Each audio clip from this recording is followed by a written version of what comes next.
All right, we're doing the, we're going to do the Kimura from side control, from top side control today, okay?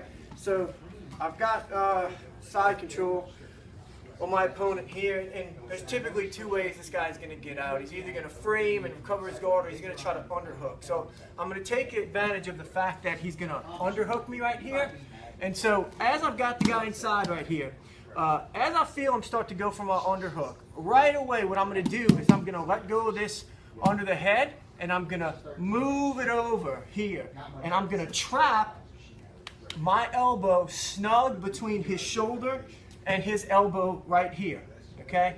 Now, this is important, the placement of this, because if I were to go too high, when I swing my arm over, if I go too high, he's still got an underhook, so he can come out and escape from your knees. Boom, yeah, this way. Also, if when he digs for the underhook, if I go too low, he can just kind of push me away and bring his arm through, yeah, okay? So that's why I want to make sure that I catch this between his elbow and his shoulder, just like this, okay? And now I'm just kind of keeping this hug nice and tight. Now, next thing I want to do is I want to move my weight forward, okay?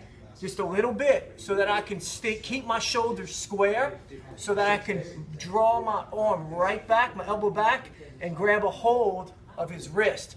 Now I'm going to punch that right to the floor, and because I've already had this arm in position, I've already got my other arm here gripped for the figure four. Now I'm going to drag his elbow up as high as I can.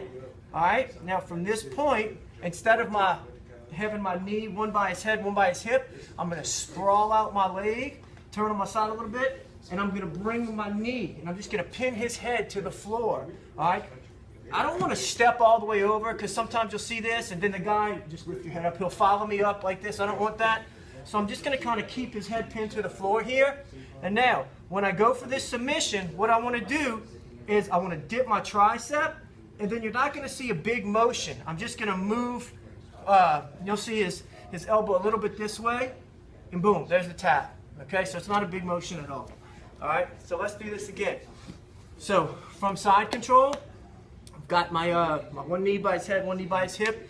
And sometimes even if I'm too tight, maybe I'll loosen up and encourage the guy dig for an underhook. So as he goes to swim, this one comes off, I pin right here, and I'm holding this tight. All right.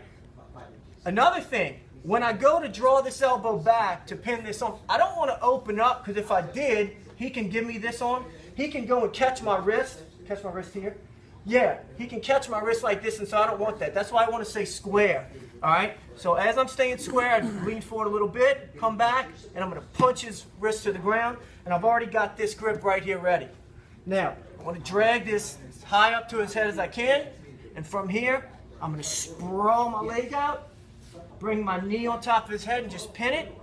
Now, I'm going to drop my tricep, and just a little bitty motion there, and he taps. Okay?